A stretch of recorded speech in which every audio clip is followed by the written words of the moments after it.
Okay, Dan, it's our Prognosticus predictions episode, the one that everybody waits for all week, from week to week, right? On pins and needles. They're on pins and needles. Right, yes, it's by far. I shouldn't say by far, but it's one of our more listened to episodes. And if people were to comment, I would think this would be one they would comment on the most. What do you think? We do hear about this episode the most, and I do get some opinions pre-pod as to what people think and what we should be looking for this week. So some I take seriously, some I take with a grain of salt, some I disregard completely. Yeah, that's the way to do it, Dan. Right. And that kind of sounds like my prognosticus in my head. You know, a lot of them he disregards completely. You disregard it completely, or he Yes. doesn't even want to pick them? Okay. Well, you know, and sometimes he doesn't even want to pick them, but a lot of the times I listen to him and I'm like, that makes no sense to me whatsoever, and Yeah. I'm not taking that into account. Yeah, But it does. You asked last week if he might want to join us in an episode, not this week, but next week. He said maybe. Maybe. He's a maybe. Okay. Maybe. Yeah, it took a while for me to get a hold of him like it does. It's almost like making a landline call, you know, and it rings and rings and rings and rings and nobody ever picks up. And right. Of course, there's no voicemail either, so Caller I can't ID leave it. or anything. Nothing like that. I can't leave a message. No. Yeah, shocking for the old Italian guy. For the old Italian guy, but you know, I did finally get a hold of him. I think we exchanged about 6 words. I said, Next week, join us. He said, sure. So, yeah. So look forward to that. Everybody, look forward to that. Okay. Yes. All right. Yeah. Good to know. Right. Good to know. Well, that takes us into our picks. It does. Do we have a recap from last week? Oh gosh, you know, I was hoping you'd forget that, Dan.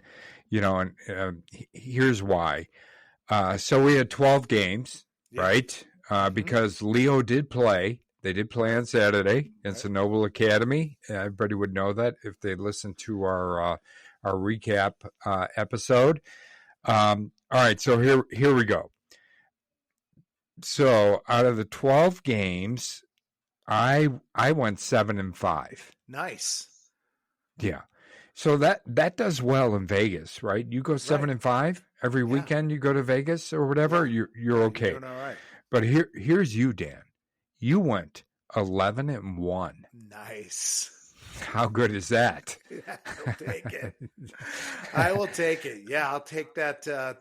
That winning percentage is going to, if you are of age, make you some money in Vegas. Yes, big money. And you know, after last week, you probably be able to retire, Dan. Right. Yeah. 10,000 a game. Yeah, for sure. 10,000 a game. Yes, of course. But you know, congratulations, Dan. You had an excellent week. 11-1, and you know, I have a feeling, and I didn't put this together, but if I were to do the stats for all of the weeks so far, you're probably pretty well ahead now. I've had 2 good weeks in a row. So you have.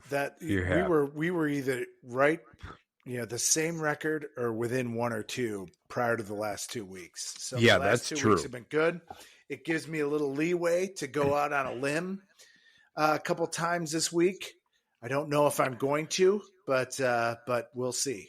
It will be interesting. And so listeners, do not be mad at Dan because he's picking right on. So, I mean, yeah, it's about my integrity. They can't get mad at you. Yeah. You got it right. Right. You know, the only game we got wrong, Dan, was, and both of us, was the Brother Rice Mount Carmel game. Yeah. Yeah. Well, lesson learned, right? You can't assume anything, and you know, we know what that does. So. But what I did want to ask you about that game, Dan, is if you knew that Jack Elliott was going to be out. So we don't get an injury report, right? Like college and pros do. So Right. we didn't know that until the game started, and he did not trot out onto the field with the offense. If you knew that Jack Elliott was not going to play, would you still have picked Mount Carmel? I think I would have. Yeah, I think I would have too. Yeah. Because I was a little surprised by the game. Yeah. And just but I think that's maybe us falling into the trap of looking at Brother Rice's record, and and even though we examine these games more than anybody, there's still some bias created by their record, and so yeah, there is.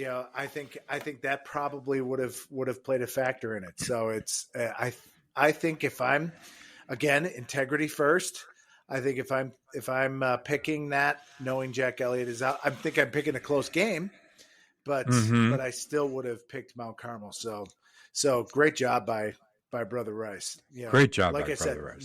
No one's going to shed any tears over Mount Carmel not having a full roster available. No, they won't. And everyone's in the same boat.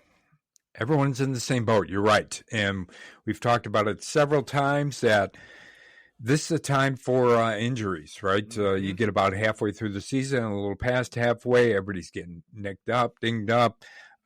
So this kind of stuff is going to happen, and the best teams are able to kind of get the next player up and step in and still maybe not lose a full step, but that's really hard when you're talking about the caliber of player of somebody like Elliott. Yeah. I mean, if you equate it to baseball, right? Baseball likes to talk about wins above replacement now as a stat, I mean, Jack Elliott's is really high. So someone would have to be really good. What is it? 6, an 8? Yeah, he's a 6, 7, 8 WAR for sure. Yeah, for sure. So it's not quite the same. And we've talked about it. Kidding aside, that some of these schools struggle with numbers, right? And we've been talking about that since the summer. So that plays a role right now. This is how that plays out when you're talking about, hey, their numbers are down a little bit, or boy, numbers have come back. That adds up at this time of the season, and it becomes a big deal. Yeah. Yep, it does. All right. So, and, of course, as we're going to make our predictions today or tonight, we still don't know if Jack Elliott will be playing or not.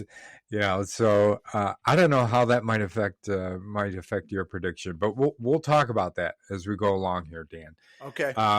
So let's kind of go just kind of back and forth here on some of the games, no particular order. First game is Carmel Catholic versus DePaul Prep. We've got, let's see, Carmel is going to DePaul Prep, so it's a home game for DePaul Prep. I think we talked about how good of a road team DePaul Prep is, but I'm sure they're happy to be home and playing at home. Carmel is, they lost to Montini last week, 34-16. Even though, Carmel's quarterback, Trey Taylor, it was kind of the battle of the sophomore quarterbacks, Trey Taylor and Israel Abrams.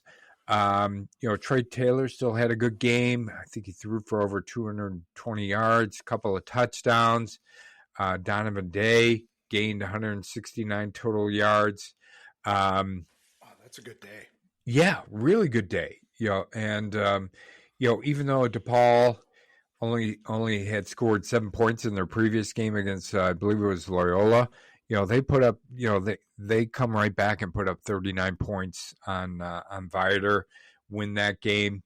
Nick Martinez, they found their, found their rushing offense. He rushed for over 140 yards, 3 touchdowns. Braden Peavy, another good night. I feel like DePaul Prep is kind of clicking on all cylinders here, Dan. They're 5-1, so they're going to the playoffs. It's been 9 years since they've been able to say that. So congratulations to them. But I still think this is going to be a close game, Dan.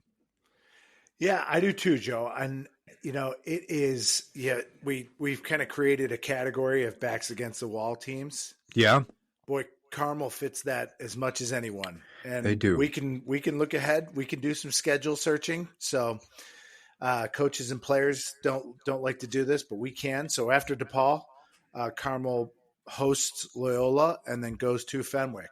So they fit squarely in backs against the wall category. And so it's a playoff game for them this week, in my opinion. So yeah, I think that's going to play a role in this. I think they're letting it all hang out, for this one. And because it's a must win, because they have to rise up, and because they've been kind of right there, I feel like their games have all been close. I think Montini was not as close as maybe I thought it would be. I feel like Montini's clicking, but anyway, because of where they're at in the schedule, how they are as it relates to playoff points, I'm going to pick Carmel in this, Joe, at DePaul Prep in what I think might be, this game might be, really close, like you said. Could be a pick'em game, if we were doing that type of thing. But my pick is for Carmel, just because it's an absolute must win for them. It is an absolute must win for them. One of the things I think that maybe this game goes strength against kind of strength, especially when Carmel's on offense. Trey Taylor, who we know is really talented sophomore quarterback. Has been throwing for a ton of yards, a lot of touchdowns, can run the ball as well, but our dog, Zuko's dog of the week this past week was Avery Bellis, defensive back for DePaul. Gianni Gunta, also one of their defensive backs, had a pick last week. So I think DePaul can match that. And, I'm going to go with DePaul in this game, Dan.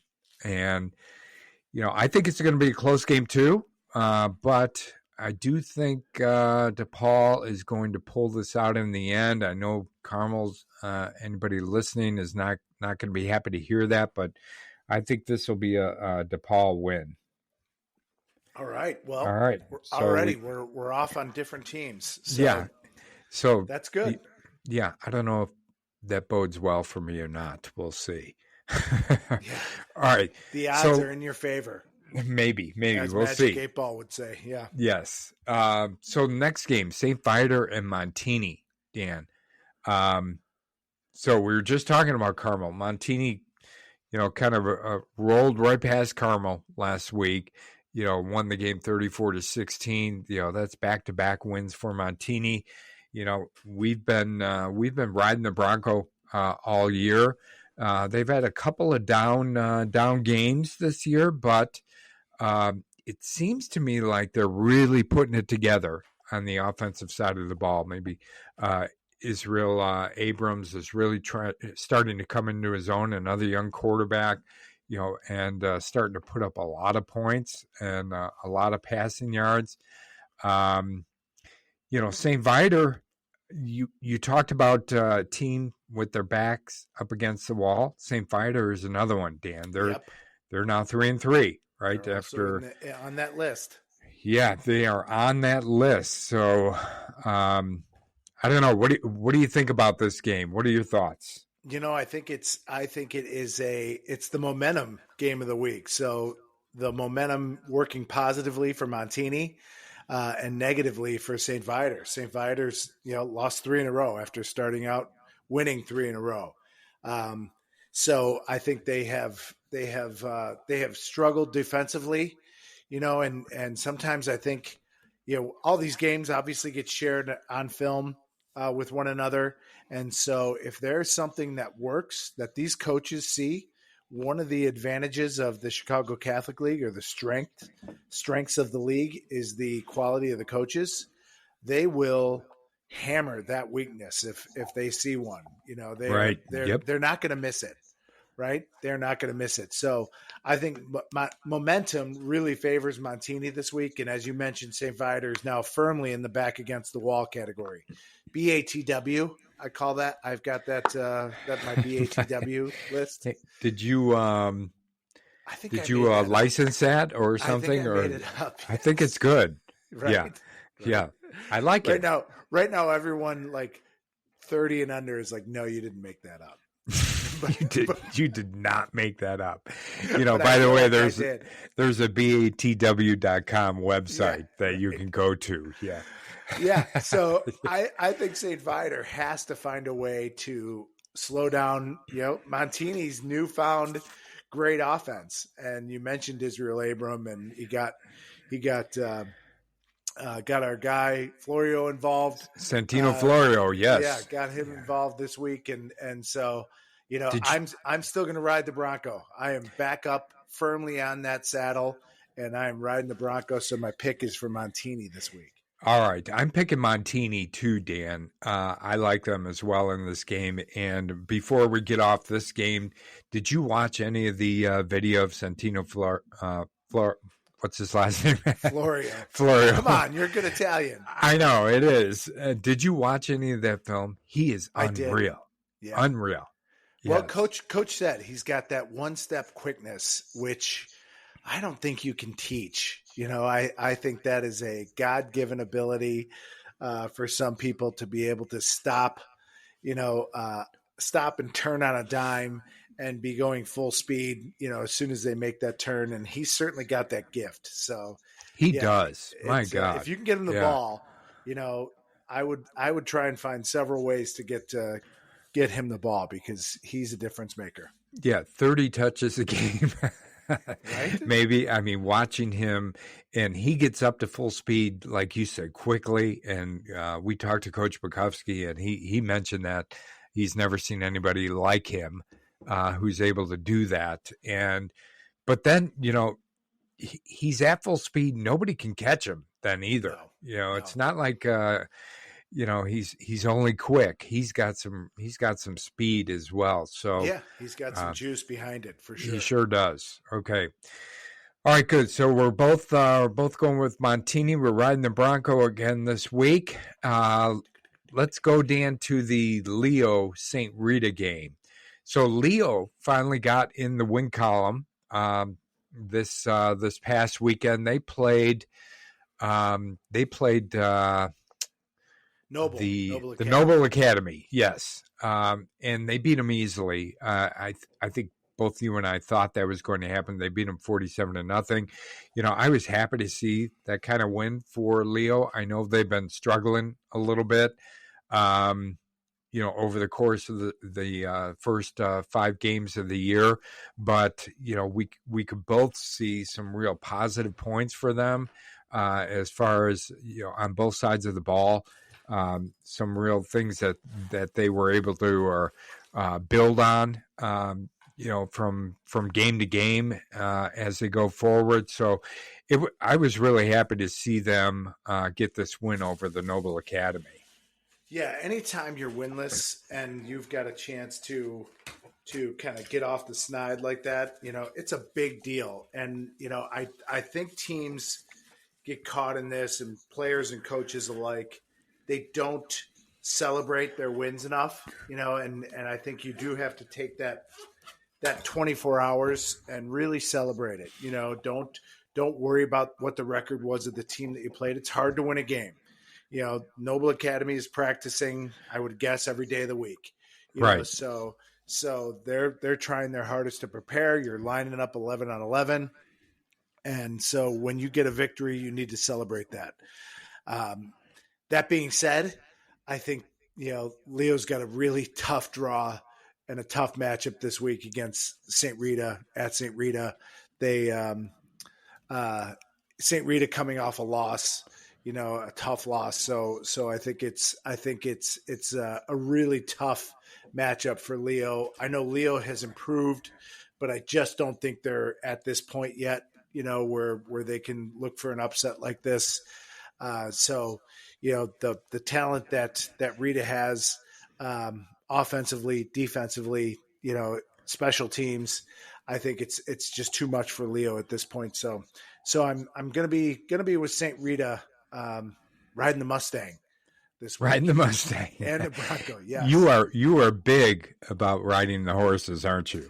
Whether it's a Bronco, Mustang, it's going to be that. Have you ever seen that when they show the cowboy riding two horses? He's standing one foot on each one of them. Is that what you're doing? That's me. That's awesome. Me with the Bronco and the Mustang this week. And we're gonna have to get some video of that, Dan. Sure. So we can yes, we can show our listeners maybe on Friday Night Blitz. So if you could get out tomorrow, and get on two horses, 1 foot in each stirrup on each side, and maybe put your hand above your head and swing it around a little bit. Yeah, make sure that would be good. Yeah. Get a hat. Yeah.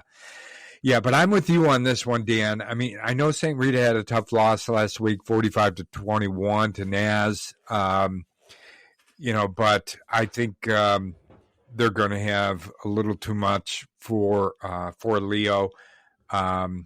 Even though I like what Leo is doing right now, but St. Rita 4-2, they'll be looking to get that fifth win, and I think they are going to do that. So I'm picking St. Rita over Leo as well.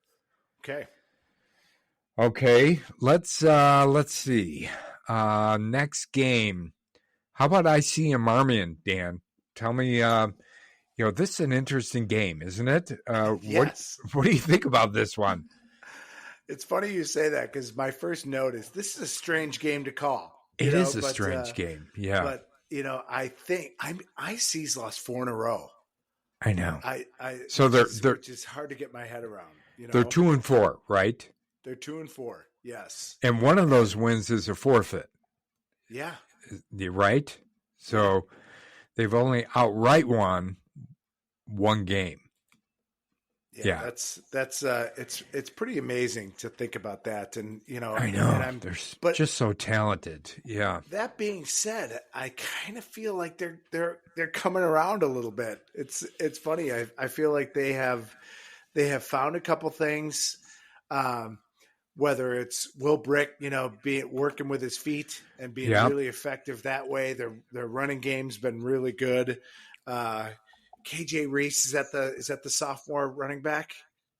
It is, yes. Right? Yeah. Yep, so, you do. So, they are, I feel like they've found something. I think physically they're going to be, they're bigger, even though Marmion's not small by any stretch. And Marmion also, I feel like, has found some things too. My biggest concern, Joe, is a freshman quarterback. Yes. Going up against as much success as he's had and as cool a customer as he looks to be. I feel like that is probably going to be a challenge for Marmion in this game. And if I'm IC, they've got talent. They're really well coached. They're super well coached in the defensive backfield. Matt Bowen, I think, coaches their DBs. Mm-hmm. And he's an NFL analyst and played in the NFL and does things for the Score and he knows his stuff backward and forward. I love listening to him. I hate that when I was a coach, I hated that he was coaching against us, but I think that's going to be a challenge. So, I'm going to pick IC, even though I think Marmion's going to have some success. I think it's going to be really closer than what fans of the conference may think. I think it's IC in a close one.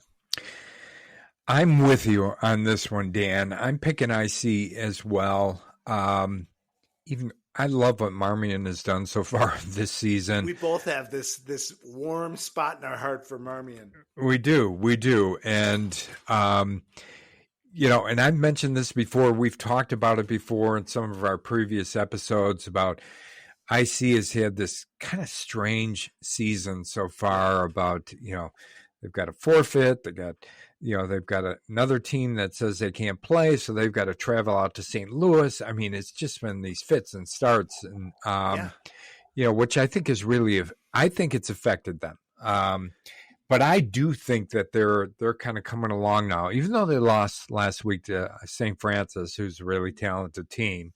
I just feel like IC is ready to kind of break out here, and it's at IC, and their backs are against the wall. They fall in that category too, right? So they're 2-4. They've got to win out here in order to get to the 5 wins. Now I know you're talking about some 4-win teams are going to make it into the playoffs this year, and I think I saw something that there might be 9 4-win teams this year that make it into the playoffs. And God, I think I saw a dozen. Anyway, whatever it is, it's a lot. Yeah, and 3 or 4 of them are going to come from the Chicago Catholic League. At least that's what people are projecting right now. So it'll be interesting to see if that does happen. But IC has some work to do even to get to 4 wins. So, but I do think they win this week against Marmion. So I'm going with IC as well, Dan. All right, and Joe, I think that game is at Marmion. Is that what you said? According to the IHSA. Maybe I did say. Maybe I said IC. Oh wait, does that change my? No, it doesn't change my my prediction. Nothing if not factual.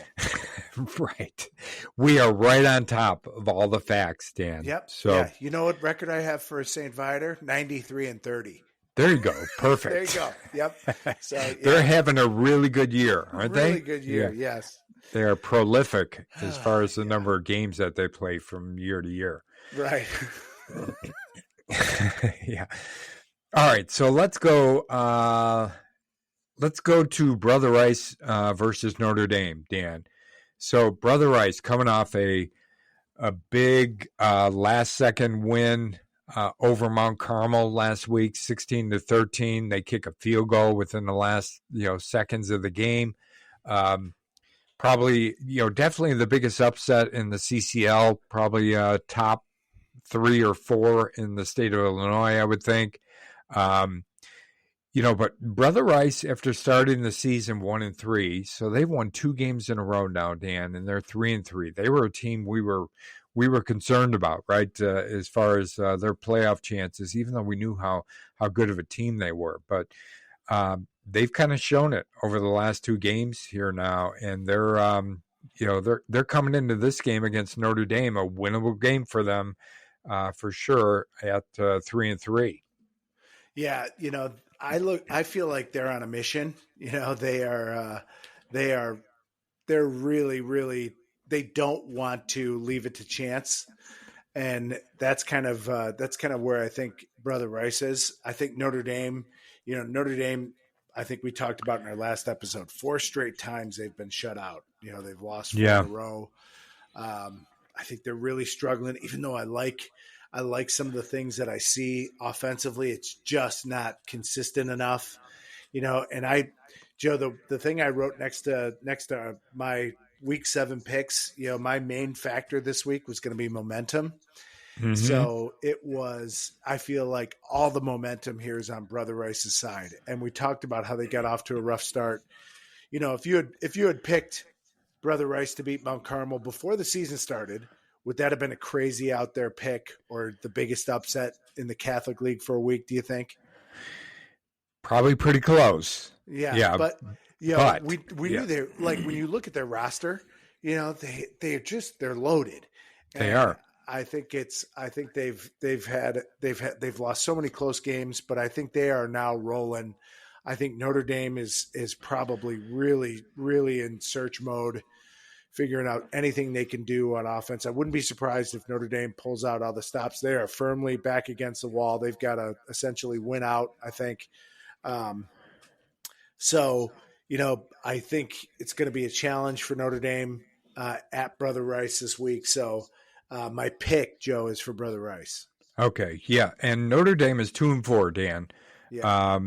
Did I say that? Yeah. If I didn't, yes, 2-4. Yes, 2-4 with 3 games to go. After Brother Rice, they've got games against. They play Leo, then Marist, So that's a tough road or tough row, for them to get to the playoffs. They've definitely got to win this weekend or this Friday, even to have a chance.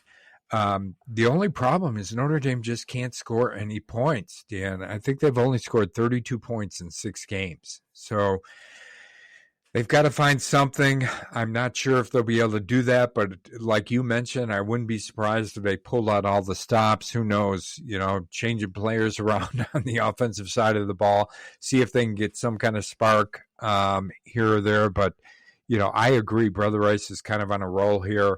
CJ Gray is playing really well.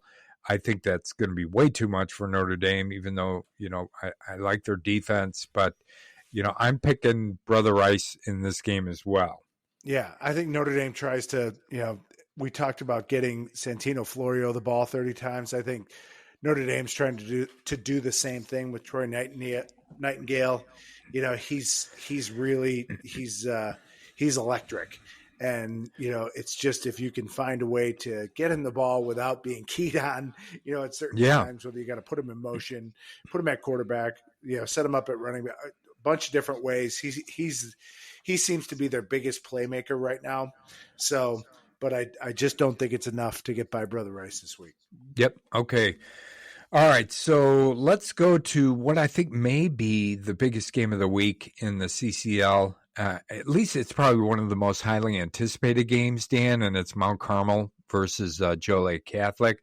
How many state titles between these two teams, Dan? 30 between them, 15, right? They're tied at 15 apiece. Tied at 15, and they both take that very seriously. And I know, this game this week will be something that they feel like they'll be able to put in their, in their quiver, so to speak, as far as if they've got one up on the other team. So, this game is going to be a battle. Dan, Mount Carmel at 4-2. They're going to try and bounce back after last week's loss to Brother Rice. They were averaging almost over 40 points per game in their first 5 games, Dan, and they could only put 13 points last week on the board. A lot of that is due to, let's be honest, Jack Elliott, their quarterback, being out of the game. So for me, when I was looking at this game, the big question is whether or not he's playing this week. Yeah, that'll be the big question. It might be the difference maker in this game. Joe, it's we called it, maybe the marquee game. It's on marquee. So this week. So that's that tells you how big this game is. It's the battle of the Carmelites, battle of the Carmelite order. So yes, for also those priests, I mean, they give each other a hard time. The losing team has to scrub the floors at the others. Right. Yeah, for sure. So that's a big deal. People don't know about that, but that is something that these priests take really seriously. So we kid, but the state championship thing, it's a big deal. I know it because I looked it up, but the alums of these schools know it as fast as I knew it, right? Yeah. They absolutely know. So they and both teams have a great shot to get number 16. They won't play each other in the playoffs. They're on different levels. So they both have a good shot for 16. So this could represent bragging rights right at the end of the year. Let's say both teams get 16 or both teams don't. Then this could represent their bragging rights, and which will be a big deal to both those alumni groups. And Joe, my pick is I'm going to pick Mount Carmel. Yeah. You are? Okay. I'm picking Mount Carmel. Number one, I think Elliott might be back. I didn't see like a serious injury in the Benet game. I don't know if he got hit, or maybe he was. I guess I don't want to speculate as to what it was, but I didn't see the big serious injury. So my thought is that he's back. Even if he's not, I'm still picking Mount Carmel in this game. They're hosting JCA. I think they're diverse offense, is able to move the ball against Joliet Catholic's really, really tough defense. So that's why I'm going to pick Mount Carmel in this one. Okay. All right. Yeah. This was a really tough game for me, obviously because of Elliott. That's one factor for sure. One thing, Dan, this is going to be a game of strength versus strength, and that starts, right up front with the offensive lines and defensive lines. How many big guys do you think are going to be out there slamming into each other this game? It's battle of bigs for sure. Yeah, the field's going to be tilted. It is for sure. whatever side they're on. Both teams are on. Yes. Yeah, and the other thing, I watched a little bit of a film from last week's Joliet Catholic game against St. Pat's, where they won 28-0. But their running backs, Larry Stringham, Nate McGreeny. They're studs. And they're big.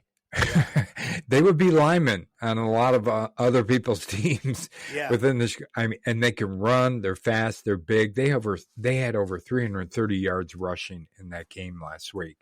Yeah, Larry Stringham reminds me of a name from the past a little bit, Ty Isaac.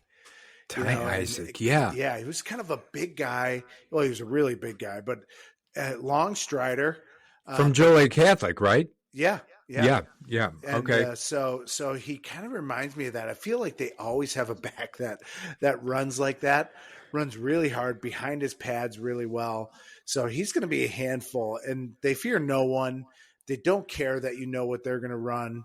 They've got 10 plays that they run to perfection. So I think it's going to be a close game. I think if Elliott plays, that definitely swings the pendulum to Mount Carmel's way, but either way, I think that they just might have a little too much at Mount Carmel. This week. Yeah. Okay. Well, I'm going with Joliet Catholic in this game, Dan. All right. Yeah, I think they're going to, watching their offense and the way they can grind it out with their outstanding running backs. I mentioned Larry Stringham and Nate McGreeny.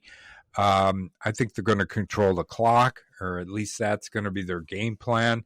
They're going to try and keep the Mount Carmel offense off of the field and still score enough points. And we know how good their defense is with their defensive line and with their linebackers. So I think Joliet Catholic wins this game. I don't know. Do you call that an upset, or do you think this game is that close where you wouldn't call that an upset or not? I think the rankings would say it's an upset. I think to the average fan it would be an upset, but to Joliet Catholic it won't be. No, for sure. Yeah, so they're expecting to win, absolutely. For sure. Yeah, yes. Without a doubt. So yeah, I think it's going to be an awesome atmosphere.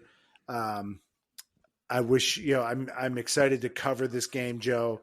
Be one of those games if people are looking for something to do on Friday night. This would be a lot of fun to be at. Yeah, it would be. Okay, let's go to St. Ignatius Marist, Dan. I think Marist travels to St. Ignatius. Marist 5-1, so playoff bound. They beat Providence last week 28-7. Marist's only loss this year came in a double overtime loss to Joliet Catholic. We watched that game; it was a thriller. One thing about watching a little bit of this film, Dan, was Marist's offensive line was dominant last week. I mean, they just manhandled Providence, who we know has a good defense, and I was really impressed by that. And they led the way for Jake Ritter, Marist quarterback, John McCullough, the running back, big plays to the wide receivers, Brendan Dorn and Gavin Obrachta. So Marist gets a big win against Providence last week. Ignatius 3-3. Now they're 0-2 in the Blue Division after their loss to last week to Loyola, Dan, 27-6. Although their defense, I feel like they did a pretty good job against Loyola. They just could not get anything going on offense. And we know what kind of weapons they have on Ignatius. They've got their quarterback Jack Wanzung, the running back Robbie Connor. They were really held in check by the Loyola defense. So, this is going to be an interesting game. It's at Ignatius. What are your thoughts on this one, Dan? What are you thinking here? Well, a couple things. My momentum, theory for this week points everything to Marist, right? Yeah. Even though Ignatius had a big win 2 weeks ago against St Viator. You mentioned their last two games in the blue. They've lost fairly handily. And the other thing that's momentum and injuries. So how healthy is the D line at Marist? Yeah. Right. So that's something that we have to take into account. Ignatius, is their back against the wall? Maybe. Close. Maybe. Yeah. Close. Yeah. They're teetering outside of that, right on the edge of that group, the BATW group. BATW.com. Yeah. So I think it's a hard one for me to call. But one other thing that I think is a factor is, so Marist has seen the recipe on how to stop Ignatius, right? Yeah. It wouldn't surprise me if they've got the same exact game plan that Loyola had, and whatever that might be. I felt like Loyola really stifled St. Ignatius trying to get outside. Mm-hmm. They dared him to go outside, and so I think it's going to be a challenge for Ignatius this week. I think Marist is on a roll. I'm gonna assume health for Marist, and I'm gonna pick them this week on the road at Ignatius. Yeah, I think one of our previous Zuko's Dog of the Week winners, Brad Fitzgibbon, defensive lineman for Marist. He was out last week. Yeah, and I thought there was someone else too defensively. Of course, I can't remember, but yeah, health is a factor. Yeah, the kid going to Harvard. I think, or one of the Ivy Leagues. I can't think of what his name was either. Sorry. But Marist had some guys step up, with Fitzgibbon being gone. I think Josh Laura played real well on the defensive line. Dog member. Yep. So he stepped up. But I agree with you on this, Dan. I like going with the momentum of Marist. I think they've seen enough probably film now on Ignatius and knows how to stop that offense, which we know can be really, really good. But I think Marist defense definitely matches up well with that. So I'm picking Marist as well in this one, Dan. Okay. All right. So let's see. What's the next game here? Let's go to St. Patrick versus St. Laurence. So interesting. Last week, St. Laurence, went into last week's game against Fenwick. They were the first playoff eligible team in the Chicago Catholic League at 5-0. They had a 5-0 record, right? I was looking at some of their stats. They had only given up 29 points in 5 games, Dan. They gave up 37 points to Fenwick last week and lost the game 37-15. So what happened here, you think? Was it a step up in competition, as far as who they've played, or maybe a bit of a letdown after, getting that 5th win and securing a trip to the playoffs? What do you think? I think probably a little bit of both. I think it's a step up in competition. How I feel about Fenwick's defense. They'll rattle your teeth, when they hit you. So if St. Lawrence, like I said, on the recap, if it was reported that Harley Riz and Chase Kwiatkowski didn't play. Right. So if that was the case, it does explain a little bit of that. It doesn't necessarily explain the defensive letdown. It could be, I don't know if turnovers played a factor or they just couldn't sustain anything. So their defense was out on the field the whole game. It could be a mixture of all those things. So I think that has a lot to do. I think you've got to give Fenwick credit, because they're on a little bit of a momentum roll themselves defensively. So I think all those things played a role, Joe, in this. And, but that being said, I think St. Lawrence is really good. As far as this week's game goes, it'll be, what's interesting to me is to see if St. Pat's found something against Benet. They lost the game, but they were able to effectively really run the ball and kind of control the clock, frustrate Bennett's defense, getting 4, 5, 6, 7 yards at a clip, and really control the football, keep Benet off balance. So if they found something like that, I think it makes it a much closer game than what maybe the record indicates that it's going to be. Okay. St. Pat's hosts St. Lawrence this week. So while it's a tough draw for St. Pat's with Lawrence coming off a loss, we'll see if St. Lawrence is healthy. Again, that's going to be a big role. But I'm picking St. Lawrence this week because I think they because they're coming off that loss. Again, I can only assume health, which is what I'll do here until we hear otherwise about any significant injuries, and think that St. Lawrence gets back in the win column this week. Yeah, I think I'm going to pick St. Lawrence too, Dan, in this game. But I do think your comment about did St. Pat's find something on the offensive side of the ball is really a good one because, I think they were shut out the 2 games before they played Benet, and then they put up 30 points on Benet. Now Bennett's defense is good. They haven't necessarily been great, but to go from getting shut out 2 games in a row to putting up 30 points, they found something, right? They definitely found something on the offensive side of the ball. So I think that's going to make a difference. Probably not enough of a difference to knock off St. Lawrence.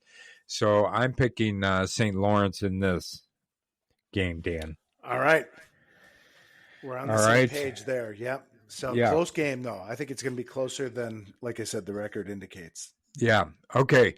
So the next game, Benet versus Fenwick. I think for me, probably the next most interesting game in the Chicago Catholic League after Mount Carmel and Joliet Catholic is, these 2 teams, both 5-1, going against each other. Benet Academy really having a good year. They again, last week, their offense really showed up, scored 49 points against what we know as a pretty good St. Patrick defense. Benet playoff eligible for the first time in how many years? 4? Yeah. 4 years. Mm-hmm. Yeah. I really like, we both like Ryan Kabaki. I think he accounted for over 400 yards of total offense in that game last week just by himself. We like their wide receivers and Luke Wild and Luke Doyle. They're all everything. Marty Radgowski on offense, defense, and special teams. So, Bennett's really been on a roll on the offensive side since the start of the season till now. So they're really going to test what is a pretty good Fenwick defense. Oh yeah. Yeah. It's to me, it's one of those games where the offensive coordinator goes to the defensive coordinator. How much do we need to score? What's the number? He puts that pressure on them. Where do we need to be? I think both teams could probably do that this week. It's strength against strength. So I think the strength of Benet is their offense and their passing game. I think the strength of Fenwick is their defense and their back seven. So I think that's what this will come down to. Joe, it's really a challenge for this. Can I like do rather than a pick, maybe just do a restaurant recommendation? No. Although, go ahead, do a restaurant recommendation first, Dan, but then I am going to make you make a pick. Yeah, right, so go ahead. Anyone coming out to the area toward Benet from Oak Park and that area where a lot of the Fenwick folks might be coming from, go to Clara's.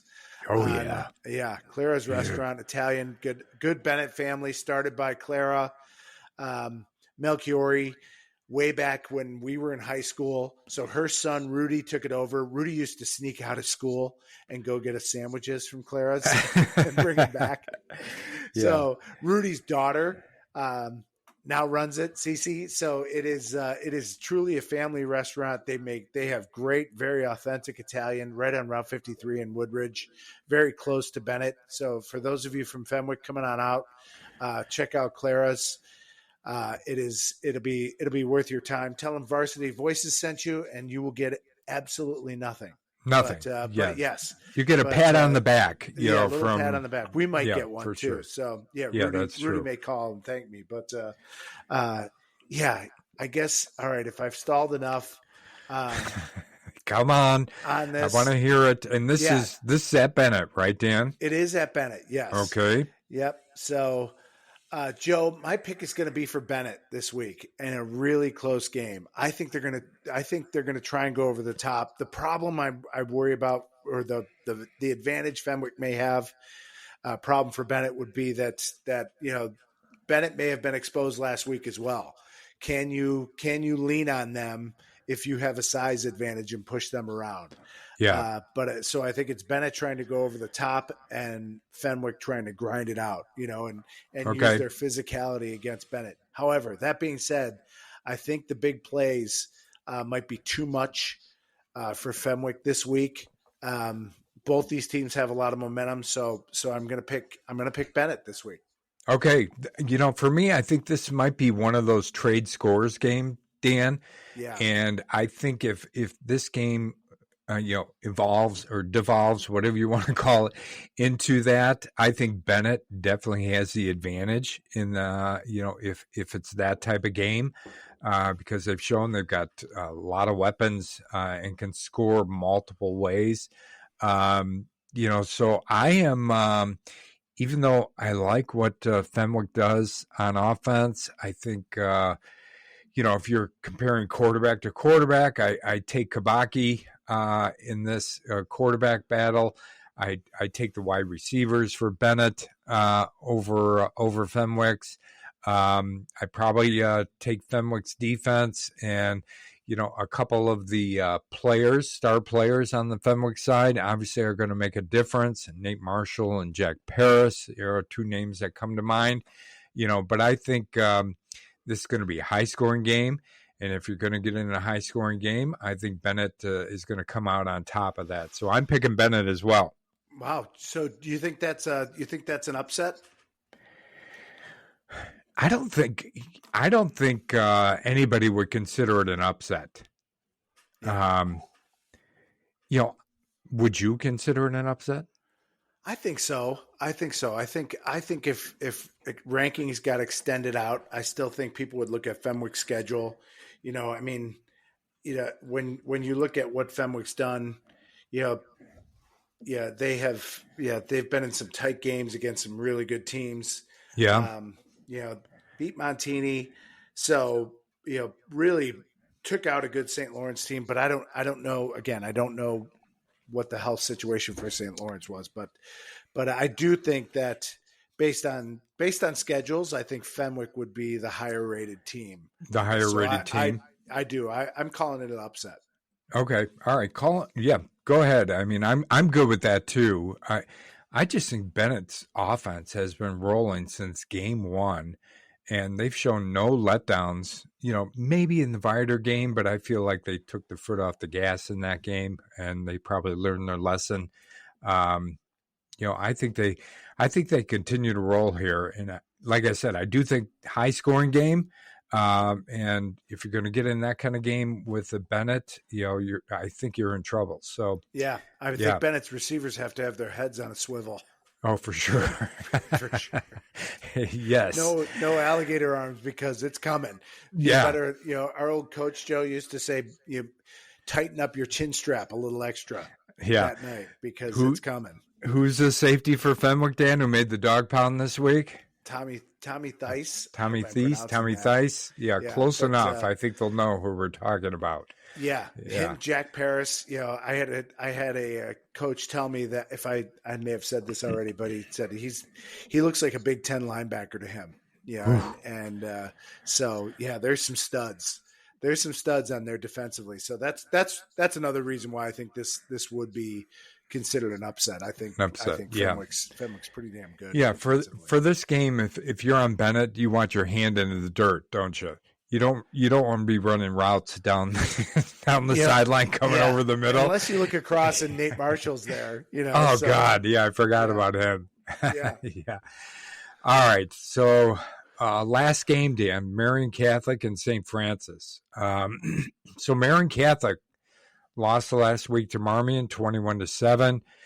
Marian Catholic has put themselves in a really tough spot. They're 2-4 now. They've got a tough path to get to the playoffs. St. Francis, they got a win over IC. Really good win for them, 21-13. They had Tyvon Ransom out last week, but they had sophomore running back step right in, Tivius Caldwell, for Tyvon Ransom, and guess what he did? He rushed for over 140 yards and 2 touchdowns. So for sure, next man up there.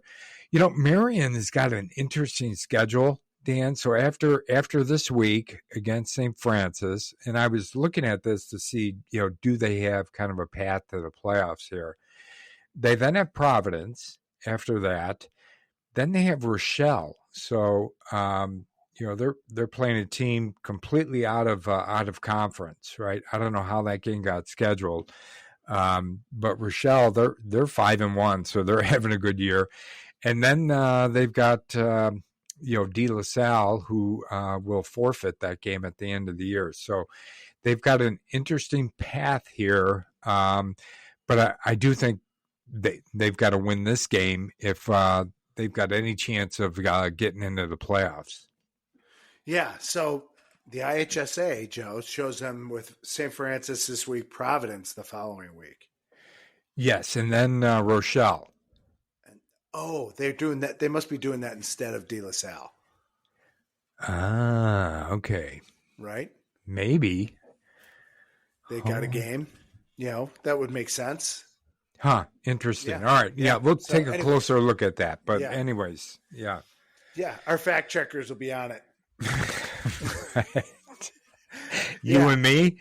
Right, exactly. I compare this a lot kind of to the IC game this week. I feel like I see in St. Francis a little bit some kind of fits and starts, as good game, bad game, good game, bad game. But I love St. Francis's personnel. Brady Palmer is the real deal. And he is. Good they have player. 2 of my favorite players in the conference that I've seen, in Tanner Glock Jr. and sophomore James McGrath. So I feel like St. Francis is kind of ramping up. They are getting rolling a little bit. I think they've got too much talent this week for Marian Catholic. So I think they continue that role, and even though they might get our worst drive of the week award because they've got to go to Marian, but right. But I think they go there and they get it done. St. Francis wins this game. All right, yeah, and even though I like what Marian Catholic is kind of started to do on offense, we know they've struggled. Yeah, they've struggled a little bit or a lot, I have to say. But, their defense has been good all year. I just don't think they're able to put enough points on the board in order to overtake St. Francis and the amount of talent that they have, and we know how many points they're going to score. So I'm picking Marian Catholic, or I'm picking St. Francis as well, Dan, in this game. So St. Francis over Marian Catholic. All right. So that's our 1, 2, 3, 4, 5, 6, 7, 8, 10. Is that all our games, Dan? Or do we have other games? Let's see. No, we've got the forfeit. Yeah. Oh yeah, that's probably it, right? That's Naz. Naz, we didn't talk about because they were scheduled to play De La Salle, so that game was forfeited. Yeah. Did we talk about Loyola, Joe? Loyola and Providence? No. That's the other one we're missing. All right, Dan, talk about that one for me. I think Loyola gets on a roll. Do you? I think, All right. yeah, I think they're rolling, and I think they're a team that's figured it out. I thought their defense looked really good. Guy who probably should have been considered in the dog pound, Mickey Maher for Loyola. He's a great player. Does a lot of different things. Leads that defense, and they are getting better and better and better defensively. I think it's taken them a while to get their footing, but I think that they have found it. So Providence, back against the wall team, BATW, and Yep. so that's that I put in their favor, for that type of game this week. But I think let's see, this game's at Loyola. I think it's probably going to be too big a challenge offensively. I think Loyola is really starting to hum defensively, and I just think the challenge is too much for Providence on the offensive side of the ball. So I'm going to pick Loyola. Yeah, and as you were talking there, and I'm thinking about Providence, they've really had a tough year, haven't they? Yeah, they're getting CCL'd. They are getting CCL'd, and they've had close games where they've been right there and just have not been able to put it over the top, and now they got to go to Loyola, right, and play Loyola, who I think too is kind of coming into their own right now. Fitzgerald, he's back, right? He's healthy, makes a huge difference for them. This game is on a Saturday again, Dan, which I find interesting. Loyola just put in lights. Maybe maybe for some reason they can't play on Friday night, but. Or maybe they think Saturday, they're luckier on Saturdays than they are on Fridays. That wouldn't surprise me one bit, right? But yeah, they're probably dipping their toe in the water of Friday nights with maybe with the community around them. With the community. It's never easy to get the community on board for Friday night football if you haven't had it for years and years and years. So right, maybe that too, where they made a deal. Yeah, and they're probably like, let's not push this too hard right away, right? Yep. Yeah, but I like Loyola as well in this game, Dan. I do think then that puts Providence up against the wall as far as finding a way to make the playoffs. I think they'll have 2 games left after playing Loyola. They play Marian Catholic, then they play Joliet Catholic. So, no easy feat there, but I think they're going to have to try and figure that out somehow, because I do think Loyola comes out on top in this game as well. Yeah, so they could be one of if they do end up 4-5, not saying, but if they do, they could be one of the teams to watch. I think the teams they played against are going to have a whole bunch of wins. So yeah, and I'm not sure how they calculate the playoff points like that. Is it just for the teams you win against, or is it also teams that you've lost against? Yeah, it is a formula that is, you get the victories for the game. Like if you lose, so Providence lost to Wheaton North, right? So they get 3 points for that. For the loss. Yeah, and then they get the wins from the other team plus that win for their own. So that's how it adds up when they win. Ah, okay. So, yeah, we'll cover that too as we get closer to the playoffs, Dan. And I'm not sure if you and I are going to be able to make projections or not. No, we aren't there yet. We're not at that level. Yeah, but we'll try and do a little research between now and the next 2 games after this one. When it really comes down to it, and see if we can make some projections. What do you think, Dan? Yeah, that sounds good. That Saturday, maybe an emergency pod. Emergency pod, yeah. Right after the pairings. Yeah, we may have You're to not doing anything on Saturday night, are you? Never. I never do anything on Saturday nights, and maybe we can get the Prognosticus to help us with that as well. Yeah, drag him out on Saturday. Not only predictions, but projections. He's not going to be happy. Mine is not going to be happy. No. Yeah. Mine's not around very much. It's like comes and goes. Yeah. I think Zuko may scare him off. All right. So that's it for our predictions episode, our Prognosticus episode. it's going to be an exciting week 7. Several more teams, I'm sure, will clinch their playoff berths, which will be exciting, as well as some games that we're really going to be watching, over on Friday and on Saturday as well. But as always, we appreciate you listening. Make sure you like us, you follow us, you subscribe to us on wherever you're listening from.